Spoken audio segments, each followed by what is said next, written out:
Waalaikumsalam warahmatullahi teman-teman semua. Hari ini kita kedatangan tamu yang spesial,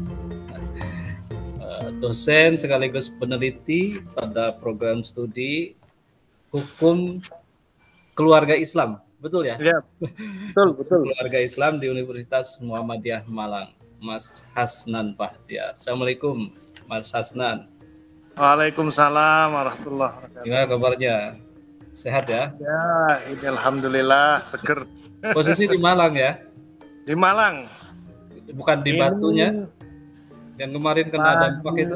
Iya, ada badai. Dampak badai La Nina. Oh ya. Tapi nggak sampai ke tempat tinggal. Ya, MDMC Malang sudah bergerak. Iya, bergerak sama dengan BPBD. Oke. Ya, Mas Hasnan, saya kan lihat statusnya Mas Hasnan waktu itu ada diskusi RBC apa RBC ya? Bacanya gimana? RBC boleh. RBC ya, boleh. RBC Institute begitu ya? Nah, iya. RBC Institute, kemudian saya buka, ketemu ada YouTube-nya, ada IG-nya. Wah, menarik juga kata saya ini, Rumah Baca Cerdas. Sebenarnya Rumah Baca Cerdas itu apa ini? Kok ada RBC Institute, terus ada juga Amalik Fajar Institute ya? Apa itu dua lembaga yang berbeda atau itu satu kesatuan? Itu istilahnya naming after itu memberikan nama salah suatu lembaga. Itu suatu bentuk penghormatan pada sosok yang memiliki kontribusi yang besar bagi kehidupan bangsa, negara, dan kemanusiaan, juga khususnya Persyarikatan Muhammadiyah. Karena itu namanya RBC Institute Abdul Malik Fajar. Nama lengkapnya itu ya? Ya, nama lengkapnya itu.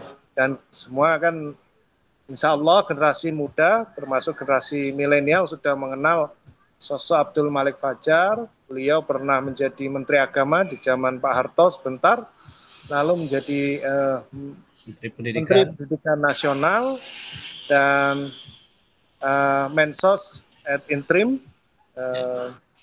Lalu karirnya menjadi anggota dan Dewan Penasihat Presiden, Watimpres. Watimpres ya, Dewan Pertimbangan Presiden. Iya. Pertimbangan atau penasihat ya? Pertimbangan ya? Watimpres. Dulu mungkin DPA ya, Dewan Pertimbangan ya? Agung, sekarang Watimpres ya. Watimpres, ya. Jadi RBC Institute RBC Amalik Fajar Institute gitu. Iya. Nah, itu sejak kapan dimulai berdiri? Sudah lama sekali ya, sejak beliau masih berada di tengah-tengah kita semua, tahun 2000-an. Kemudian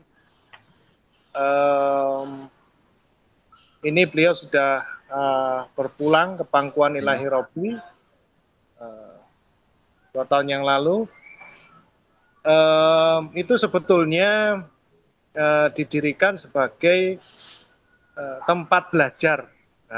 Bahasa yang mudah itu tempat belajar lintas golongan, segala usia, segala urusan. Datang ke sana semua gitu ya? Iya, jadi memang buku-bukunya buku-buku koleksi dari Profesor Dr. Abdul Malik Fajar.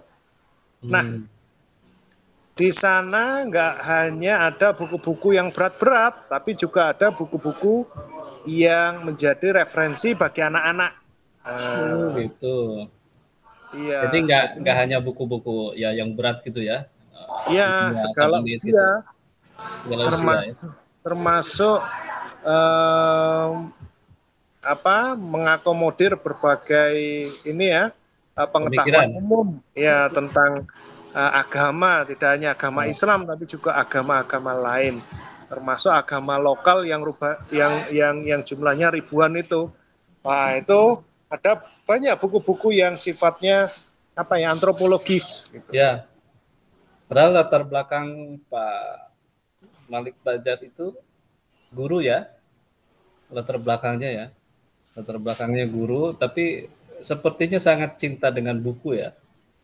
Ya, betul sekali. Beliau menjadi guru, karirnya diawali dari situ. Kemudian ini kebetulan saya ada di rooftop, di namanya rooftop Hotel Kapal. Nah, ini hotelnya UMM juga. Jadi kalau liburan ke sini silahkan naik ke lantai atas, ada restoran yang sangat menarik sekali, view-nya bagus, menunya asik. Hotel Kapal.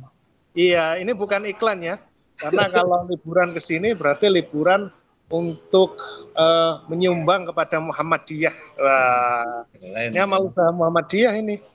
Nah, Mas Didi, Pak Malik itu awalnya guru. Ya. Setelah menjadi guru, lalu juga aktivis Muhammadiyah, dan pada akhirnya menjadi dosen. Setelah menjadi dosen, menjadi birokrat, ya. Jabatannya saat itu Dirjen kalau nggak keliru di Kementerian Agama. Saat itulah lalu memiliki kesempatan menjadi menteri, membantu waktu itu Pak Harto masih ya, Presiden Soeharto, sebentar sebagai Menteri Agama. Jadi itulah karirnya yang kalau saya boleh menceritakan secara sangat singkat. Ya Pak Malik Fajar. Jadi yang di RBC itu sebagian besar koleksi buku beliau, gitu ya? Ya, buku beliau, dan itu merupakan gambaran dari pengembaraan intelektual yang dimiliki. Ya, betul, ya. Jadi betapa luasnya horizon pengetahuan yang dimiliki, tetapi perhatiannya yang besar pada dua hal kurang lebih. Yang pertama adalah kalau saya melihat ya kecenderungannya pada pendidikan.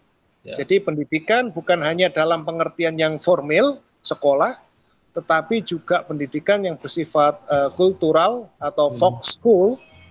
Dan yang kedua adalah politik. Nah, ini politik ya. Mengenai politik dahsyat sekali. Begitu lengkap, dan itu bisa menjadi referensi untuk para mahasiswa yang akan mengerjakan skripsi, tesis, disertasi. Itu boleh menjadi anggota RBC Institute, duduk di sana dari pagi sampai mungkin sore ya, menjelang malam. Lalu di sampingnya kebetulan ya, kalau mau menginap jangka panjang di Hotel Kapal ini juga tersedia ini ya, kamar yang terjangkau untuk mahasiswa yang riset ya. Ya. Ini yang menarik itu saya lihat di IG itu ya, RBC Institute itu kan selain ada kajian-kajian diskusi gitu ya, ada diskusi live streaming di YouTube gitu. Kemudian ada juga coffee shop-nya ya. Nah, betul. Jadi kita membagi beberapa bagian di RBC. Pertama, bagian eksekutif menjalankan keseluruhan job desk RBC Institute secara umum. Kemudian yang kedua adalah bagian riset, itu saya sebagai direktur riset. Kemudian ada bagian program, menjalankan program-program. Ada program diskusi, program menulis, program belajar bahasa Inggris, belajar IELTS, program sekolah politik, sekolah kepemimpinan, dan program-program menarik lainnya. Kemudian ada bagian rumah tangga, mengurus segala rumah tangga, urusan listrik, air, lampu, macam-macam itu. Tapi juga ada bagian bisnis, unit bisnis, yang kira-kira bisnisnya itu juga berkaitan dengan passion anak-anak milenial. Kenapa? Karena anak-anak milenial punya kecenderungan yang luar biasa pada misalnya kopi. Jadi ada filosofi kopinya. Di warung kopi. Ya. Jadi nggak sekedar warung kopi biasa, tapi juga ada literasi mengenai kopi. Ya, apa manfaatnya, apa kegunaannya, itu juga bisa diceritakan oleh baristanya. Jadi baristanya tidak hanya profesional mengolah kopi dengan cita rasa yang lezat, gurih, nikmat. Tapi juga punya pengetahuan ya, literasi Ya, tentang tapi kopinya. juga beliau tahu mengapa harus dengan derajat tertentu memanaskannya dan lain-lain itu. Jadi memang ada hazanah di situ. Jadi kelebihannya mungkin itu. Jadi kalau beli harganya terjangkau, rasanya enak, dan yang paling penting bisa ngobrol masalah perkopian atau bahkan bisa karena mereka duduk di sana, ya kan, waktu untuk membaca buku juga melimpah. Nah, tentu kita punya istilah namanya intellectual gymnastik, ada fitness otak. Wah, Nah, itu jadi bisa fitness menjadi otak ya. partner, ya partner diskusi dengan obrolan-obrolan yang bergizi. Nah, itu rutin ya, ada rutin kajian rutin di sana. rutin. Ada yang waktu itu menyelenggarakan secara luring ya di tengah pandemi varian Delta belum masuk ke Indonesia. Kami masih berani menyelenggarakan agenda-agenda luring dengan protokol kesehatan yang ketat dengan dibantu oleh Satgas COVID-19 UMM dan Maharesi Ghana. Ya. Nah, kemudian varian Delta masuk, kita ya putar balik daring. Tapi anyway, semua masih berjalan lancar. Masih ada podcast-podcast yang mengapresiasi pengalaman para pendidik dari akar rumput, dari sekolah-sekolah Muhammadiyah, dari sekolah yang inspiratif dan praktisi pendidikan lainnya. Ya. Saya lihat di tayangan YouTube-nya itu yang ngundang guru-guru gitu ya.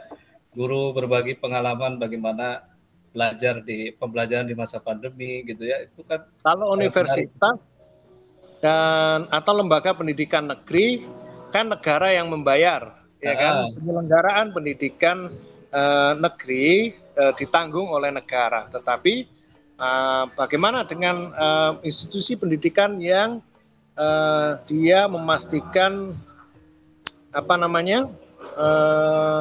kelangsungan hidupnya, strategi survivalnya pada dirinya sendiri tanpa ada sandaran pada APBN. Nah, itu ternyata ada banyak juga sekolah-sekolah yang memiliki kemampuan yang luar biasa bertahan dari pandemi secara finansial, secara idealisme pendidikan, ya kan? Itu kan tidak mudah, itu bagaimana mengurangi kualitas gitu ya, sekalipun pandemi gitu ya. Sebagai satu institusi yang diselenggarakan, dipimpin untuk kepentingan kemajuan pendidikan di tanah air, itu tidak mudah. Apalagi ketika pandemi varian Delta masuk, luar biasa itu tantangannya. Nih, nah yang selanjutnya saya ingin tanya ini ya, kemarin Mas Hasnan juga sampaikan, yang lebih menarik itu sebenarnya kan pendanaan gitu.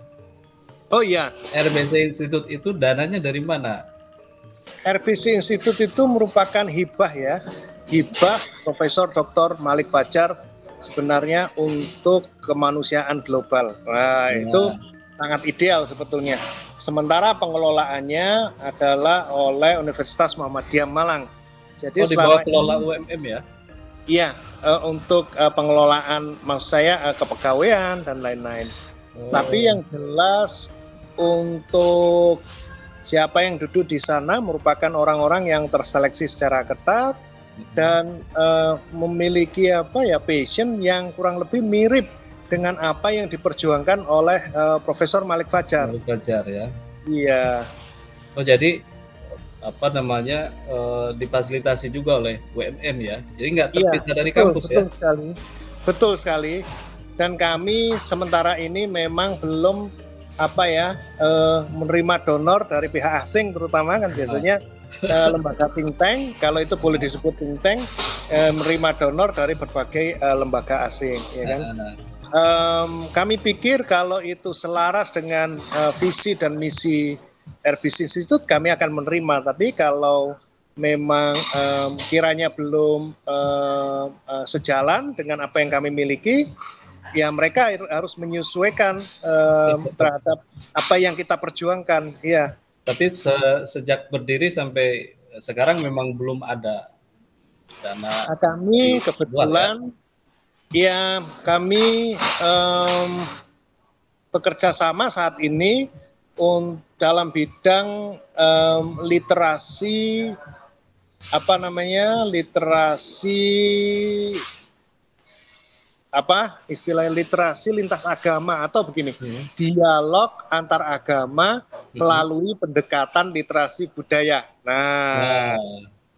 Nah ini lebih literasi budaya ya, salah satu literasi dasar ya dalam gerakan literasi jadi nasional. Dialog antar agama, hanya saja pendekatan yang kita pakai adalah pendekatan antar budaya. Nah, program ini kemudian dilatihkan sebagai sebuah training yang masif sekali, ribuan orang kepada kepala-kepala madrasah dan guru-guru madrasah dan juga pesantren Muhammadiyah di seluruh Indonesia, bekerja sama dengan Lemena Institute, kemudian Ma'arif Institute, kemudian didukung juga oleh Majelis Dikdasmen PP Muhammadiyah dan Lembaga Pengembangan Pesantren. Juga ada namanya Templeton Religion Trust Amerika Serikat. Nah, jadi kita bersinergi untuk membantu proses training, proses membangkitkan critical awareness, jadi kesadaran kritis para kepala dan guru-guru madrasah dan juga pesantren di lingkungan Muhammadiyah akan pentingnya dialog antar agama melalui pendekatan lintas budaya. Dan sampai kapan itu? Apa masih berjalan? Ini sesi bagian pertama sudah selesai.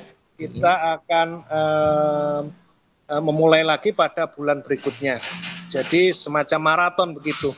Dan insya Allah nanti pada tahun mendatang di awal tahun kami sudah memproses sebuah kerjasama dengan namanya ADI, Alfred Deakin Institute of Globalization and Citizenship, Alfred Deakin University, Victoria, Australia. Ya. Untuk bidang literasi juga, literasi semacam bagaimana Civil Society Organization CSO ini berkontribusi pada pemberantasan hoax, disrupsi informasi. Ya. Keren sekali ininya ya, program-programnya ya. Saya pikir itu program yang biasa, tetapi kita hanya perlu bekerja sama secara lebih matang dengan berbagai kelompok itu. Nah, kan membangun kerjasama seperti itu ya perlu proses ya, tidak mudah lah. Artinya kita bisa diterima orang lain, lembaga lain, dan kita juga bisa terbuka dengan lembaga-lembaga lain yang mungkin berbeda kan gitu ya, latar belakangnya berbeda dengan kita itu. Nah, ini di NBC itu yang sehari-hari mengelola itu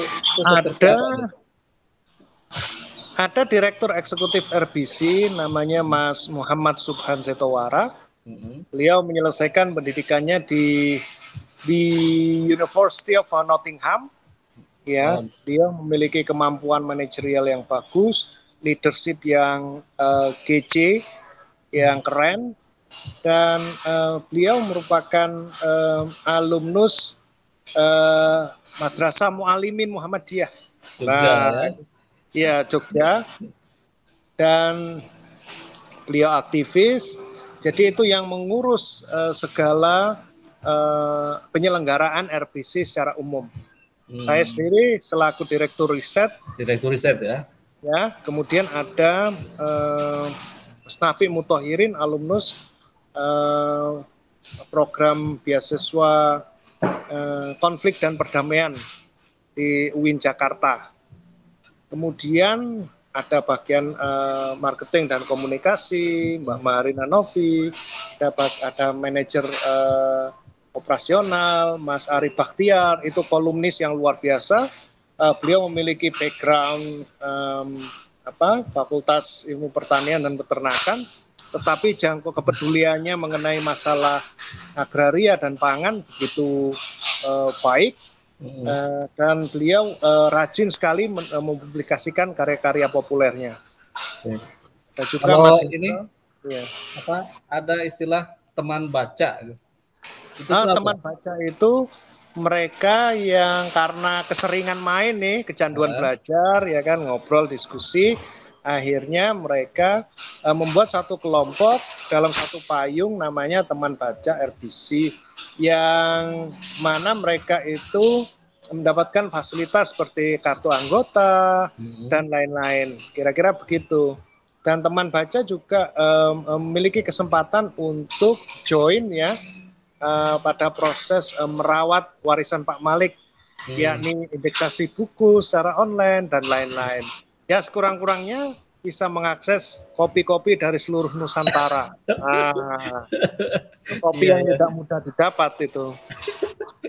Wah ini malah saya nggak ngopi belum buat Jadi ada teman baca ya. Kemudian teman baca itu dari berbagai latar belakang ya, tapi mereka memang punya punya minat ya, senang untuk datang ke sana gitu ya, Iya, belajar di betul sana, sekali. memanfaatkan buku-buku yang ada di perpustakaan itu ya, di rumah baca Iya, itu. betul sekali. Terus eh, apa tadi? Pendanaan sudah ya, kegiatan dari beberapa sudah. Ini RBC itu saya jadi kepikiran di sini. Jadi di PPKN UAD itu kan kita punya laboratorium gitu ya. Di laboratorium itu ada ruang khusus untuk literasi. Nah, ruang literasi itu ya semacam perpustakaan mini gitu ya. Perpustakaan mini khusus prodi dengan saya lihat-lihat LBC itu sepertinya ini sangat memungkinkan ini dikembangkan model-model begitu gitu ya. Ada mahasiswa yang jadi teman baca atau yang sering ke sana gitu ya, yang membantu juga merawat bagaimana buku-buku di ruang literasi itu. Kemudian kalau coffee shop sepertinya kalau di dalam kampus agak susah juga ini karena Nah, di itu harus ada penyesuaian kalau begitu. Jadi kita harus membuat sesuatu yang ramah, yang membuat mereka kerasan ya, bumi. ya, Nah, itu yang paling penting. Dan kalau itu sudah oke, berarti yang lain juga oke. Jadi ya, itu mungkin kelebihannya. ya Yang itu penting ya mereka, iya, kerasan penyesuaian dulu. ya biar mereka kerasan gitu ya di ruang literasi itu di laboratorium itu. Mas Hasnan, saya ingin ada yang menarik. Eh, Tulisan Mas Hasnan terakhir di apa Islam Berkemajuan Times ya, IB Times itu baru bagian satu ya. Nanti saya tunggu juga Iya, untuk ada 5 bagian. tentang menulis skripsi ya. Ya, Nanti akan saya betul. bagikan ke teman-teman mahasiswa. Nah, saya baca tentang walaupun baru bagian awal, tapi kalimat paragraf pertamanya sangat menarik tentang Pak Malik. Pak Malik, literasi dan pergerakan. Ini diterbitkannya bulan 4, berarti bulan April ya. Ya. 20 April 2021. Nah, ada pernyataan Pak Profesor Malik itu, buku itu mencerdaskan. Gitu. Itulah sebabnya harus terhidang buku sebagai salah satu menu makanan. Iya. Kalau kita menginginkan manusia dapat menunaikan tugas hakikinya membangun kebudayaan. Mas Hasnan melihat pernyataan ini seperti apa ini? Maksudnya adalah literasi tradisional itu penting. Literasi tradisional itu membaca, berpikir, menulis, dan berbicara dengan sesama mengenai apa yang dibaca dan dipikir maupun yang ditulisnya. Itulah literasi tradisional. Itulah hal yang kita sadari apa tidak sebenarnya yang dilakukan oleh manusia sehingga menghasilkan suatu kemajuan yang luar biasa hingga saat ini. Itulah hal yang dilakukan ribuan tahun yang lalu sampai sekarang, terus menerus. Terus menerus ya. Ya, betul. Dan jangan sampai literasi itu kemudian tidak ya, menjadi budaya kita gitu ya. Yang menjadi pelengkap adalah literasi tradisional bukan hanya perkara buku dan membaca, namun juga membaca, berpikir, Kehidupan. iya, menulis dan berbicara dengan sesama mengenai kehidupan. Nah, itu Jadi reading the word and reading the world. Jadi itu Pak Lofre bilang begitu, dan itu yang dilakukan Pak Malik di sepanjang hidupnya. Ya, jadi membaca dunia dulu apa membaca teks dulu itu? Iya, dua-duanya menjadi suatu sarana dialogis yang menyehatkan pikiran, menyehatkan hati, dan juga membangun motivasi agar kita sebagai manusia bangkit, sehingga kita bisa memikirkan berbagai jalan alternatif yang berorientasi pada penyelesaian masalah yang kita hadapi. Ya, saya kira ini ya, nanti Mas Hasnan saya coba kita agendakan khusus bicara tentang Profesor Malik Fajar, gitu ya. Iya. Nah nanti apa? Tentang skripsi juga boleh. Tentang skripsi, ya. Ada rahasianya itu. Skripsi. Tapi saya nunggu dulu bagian keduanya ini. Ada 5 bagian, tapi baru 1. Jadi nanti ada 5. Jadi yang saya publikasikan hanya 5. Sisanya itu insya Allah ada 84 yang akan menjadi buku.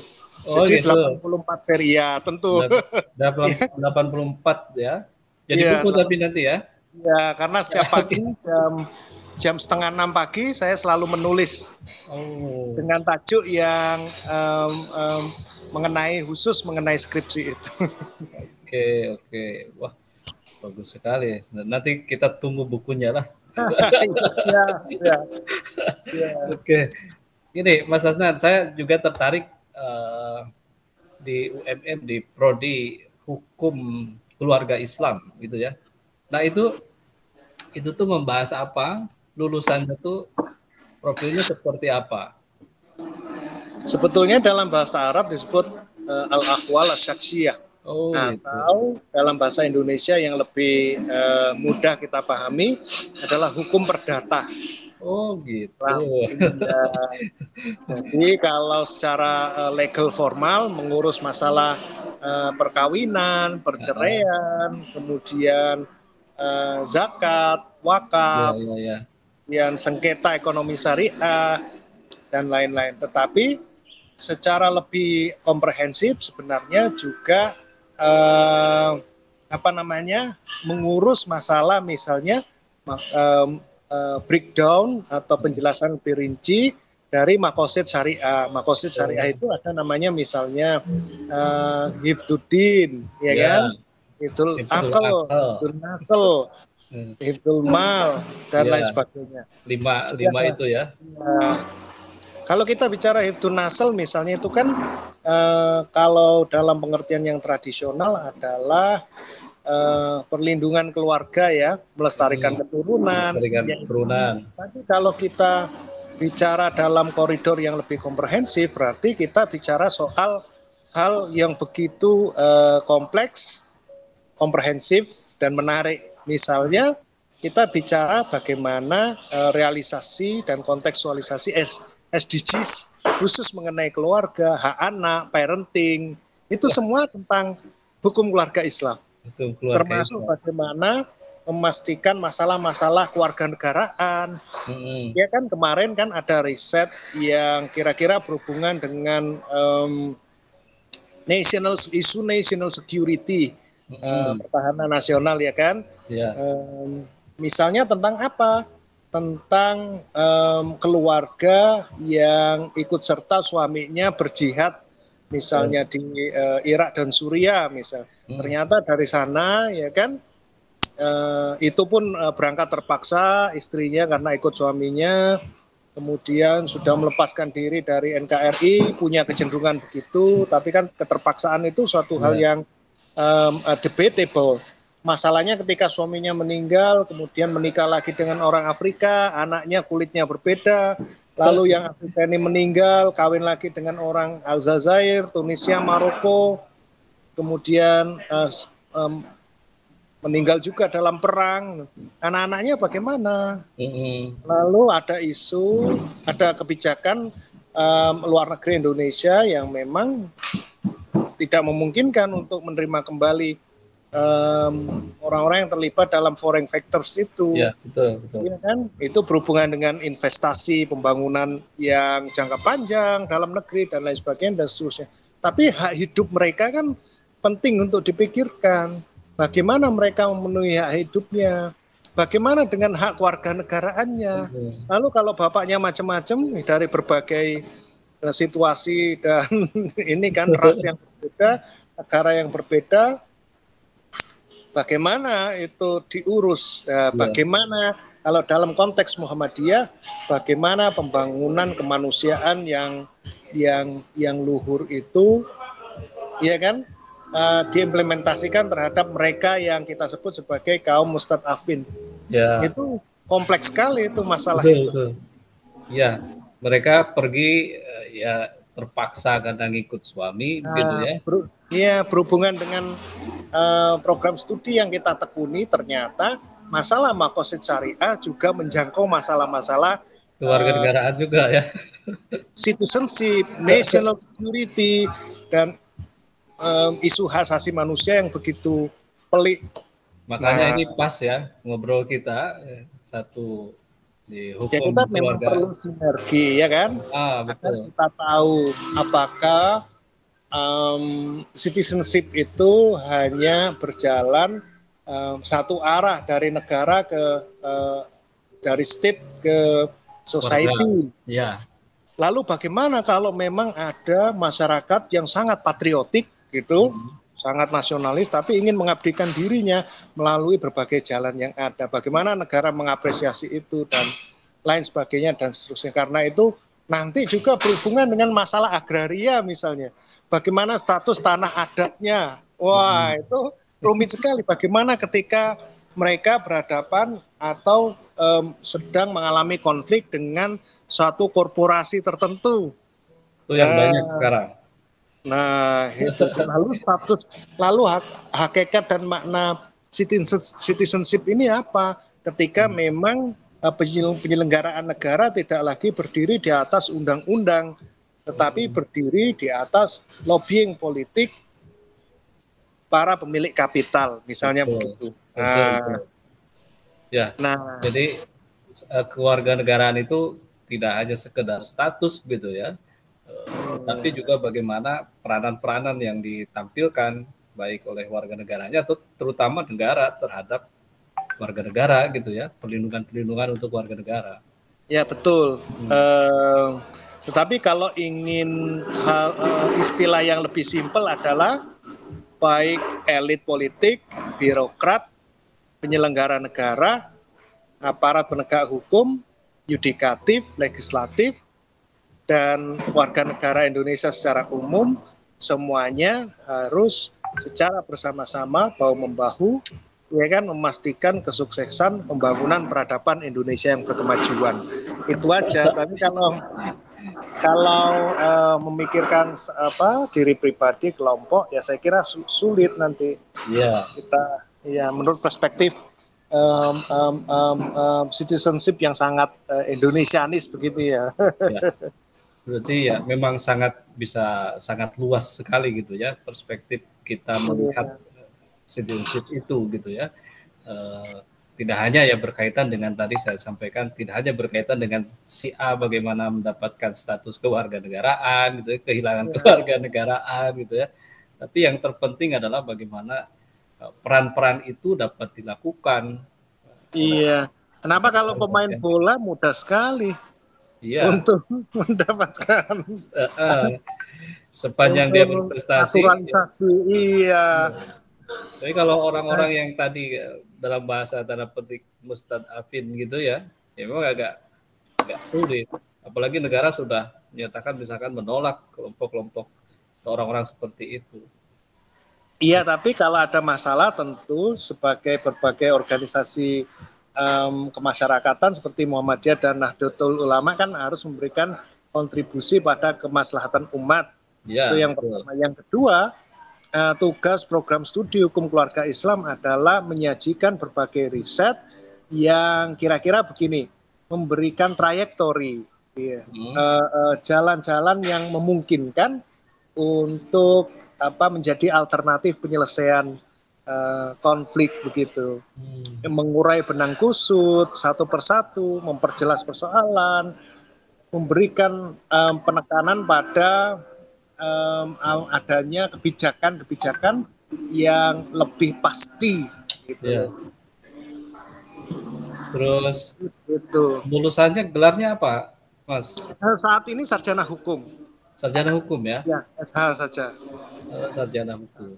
Okay. Dan kami juga membuka program namanya twinning program, dual degree ya.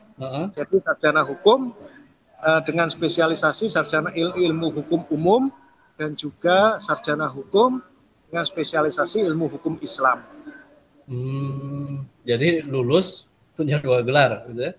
Ya, 2 gelar, bisa mendaftar di kejaksaan menjadi jaksa atau menjadi hakim di pengadilan negeri, menjadi hakim di pengadilan agama, bisa menjadi advokat ya, pengacara, kemudian menjadi legal advisor atau konsultan hukum, bisa juga menjadi akademisi dan banyak lagi yang lainnya. Banyak sekali ternyata ya. Yaitu kemarin sempat saya lihat-lihat, terus saya ngobrol sama istri kebetulan juga dari Fakultas Hukum ya.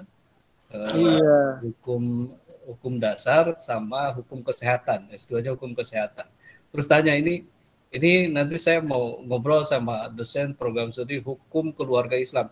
Apa ya itu?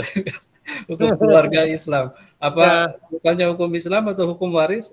Kita tanya nanti. Ada hukum waris juga dibahas. Nah itu. Jadi relatif lebih kompleks dan pemaknaan mengenai profil lulusan itu harus lebih komprehensif. Nah ini sisa-sisa ISK kemarin ya. Iya, alumnus Prodi HK ini juga bisa mendaftar sebagai aparat penegak hukum, jadi bisa jadi polisi, tentara, kemudian membantu di Kementerian Luar Negeri, bisa menjadi bagian dari BNPT, dan itu semua karena sangat berhubungan dengan keluarga. Jadi intinya adalah hukum, legal study, dan yang kedua adalah keluarga, unit terkecil dari masyarakat. Betul. Ya, kalau Mas Hasnan sendiri dulu S1-nya di UMM ya? Nah, S1-nya dulu masih namanya jurusan syariah. Tapi karena syariah bukan jurusan sekarang karena menjadi fakultas ya. Fakultas syariah.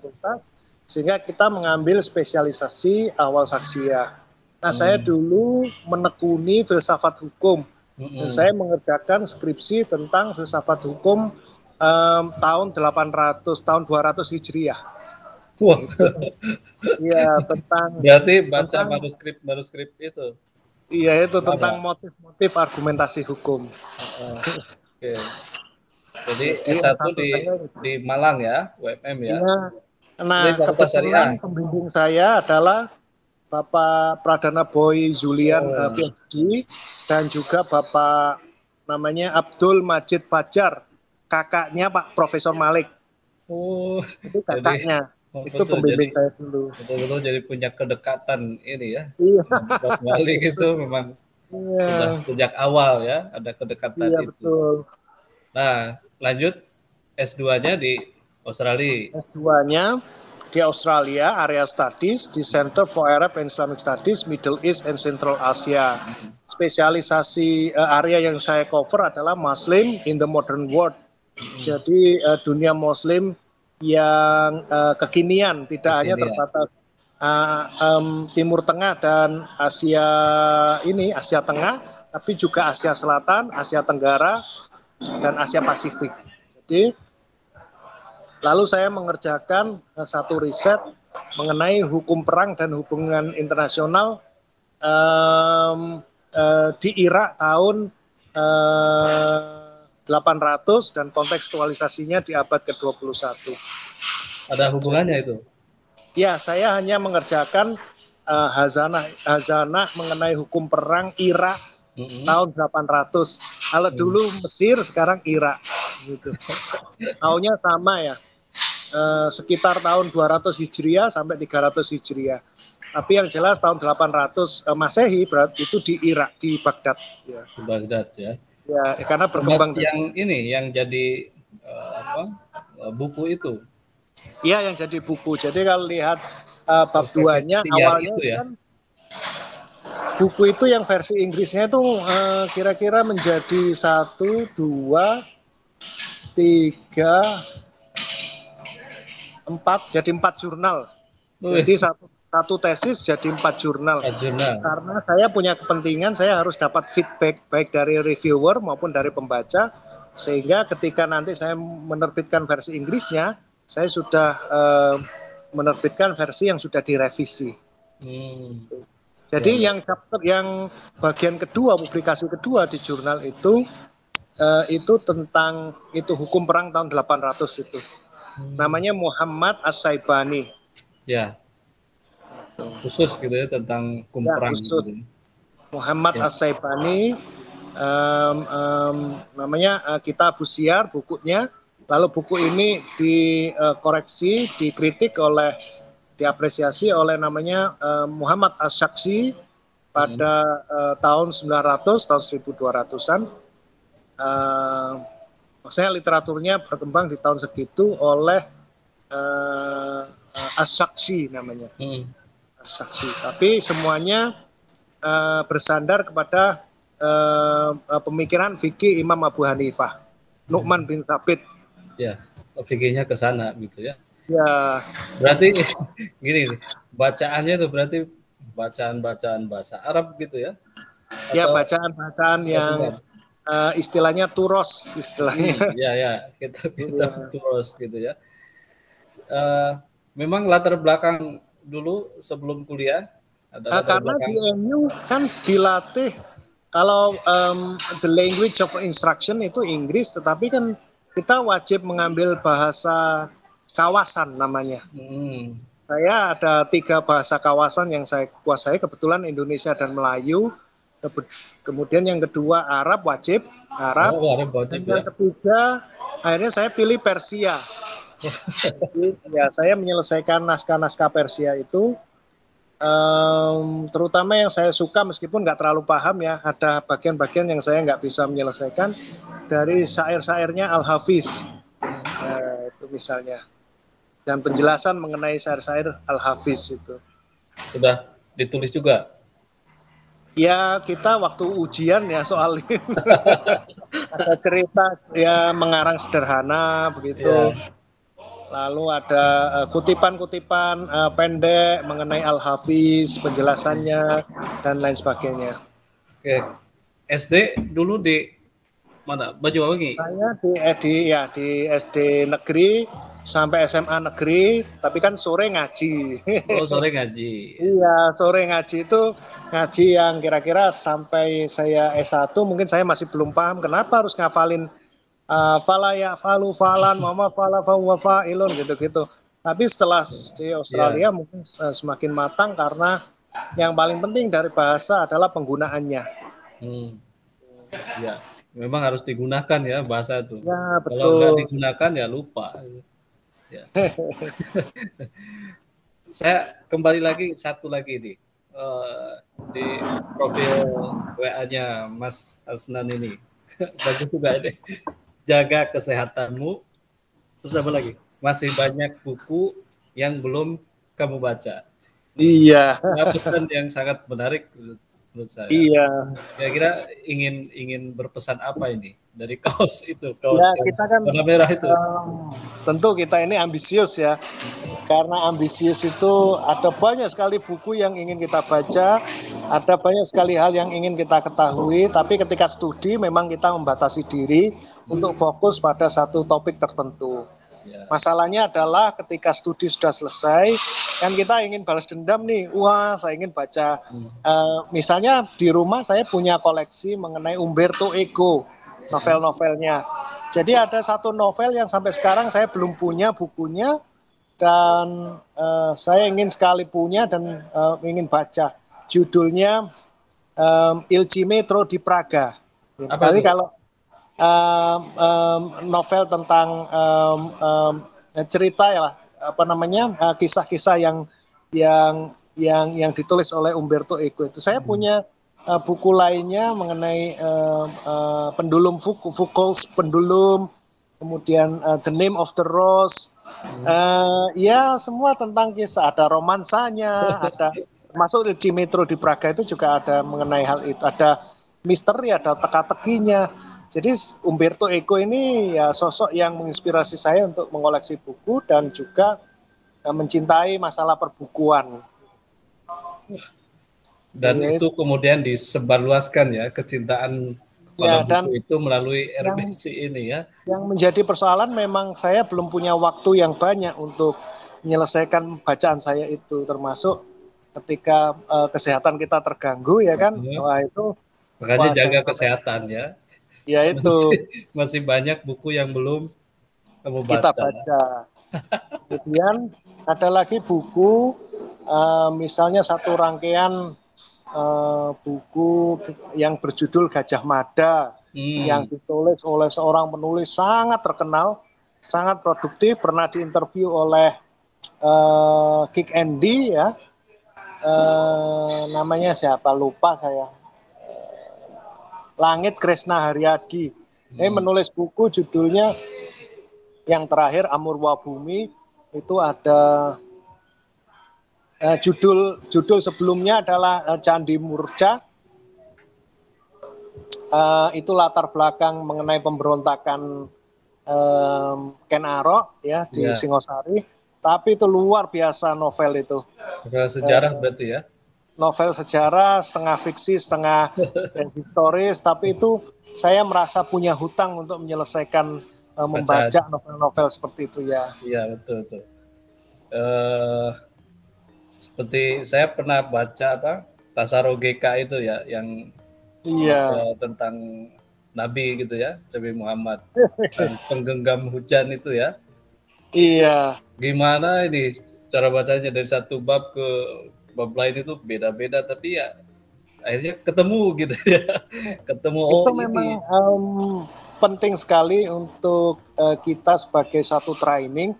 Termasuk ketika menjadi sarjana hukum Islam misalnya, ya kita harus disiplin, sabar, teliti dalam misalnya membaca kitab-kitab yang misalnya yang ditulis oleh ulama-ulama klasik.